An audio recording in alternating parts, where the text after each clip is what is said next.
দীপাবলি বা দিওয়ালি মানেই আমরা জানি আলোর উৎসব।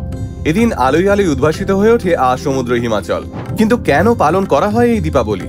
এর সঙ্গে জড়িয়ে রয়েছে প্রাচীনকালের তিনটে কাহিনী, যার মধ্যে প্রথম কাহিনীটি হলো শ্রীরামচন্দ্রের।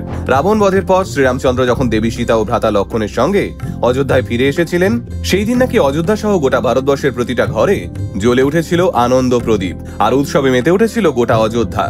দ্বিতীয় কাহিনীটি হলো শ্রীকৃষ্ণের। লোকমতে দীপাবলির আলো জেলে আমরা আসলে নরকাসুর জয়ের ঘটনা স্মরণ করি। ঠিক এমনই এক অমাবস্যার রাতে শ্রীকৃষ্ণের হাতে নিহত হয়েছিলেন ত্রিলোকের ত্রাস নরকাসুর। 16,000 বন্দিনী নারী মুক্তি পেয়ে আবার ফিরে এসেছিলেন সংসারে। ফলে নরকের অন্ধকার থেকে মুক্তি পেয়ে ঋষিরা দেখতে পেয়েছিলেন সুসময়ের প্রহর। তাই কলঙ্কমুক্ত পৃথিবী সেদিন আলোয় আলোয় সেজে উঠেছিল অপরূপা সাজে। তৃতীয় কাহিনীটি রাজা বিক্রমাদিত্যের। এক চতুর্দশী সন্ধ্যায় খবর এসেছিল স্বদেশের রাজা বিক্রমাদিত্যের কাছে পরাজিত হয়েছেন বহিরাগত অত্যাচারী শকেরা। তাই সেদিন আলোয় আলোয় উদ্ভাসিত হয়েছিল গোটা ভারতবর্ষ। দীপাবলির আলো নাকি তারই স্মারক।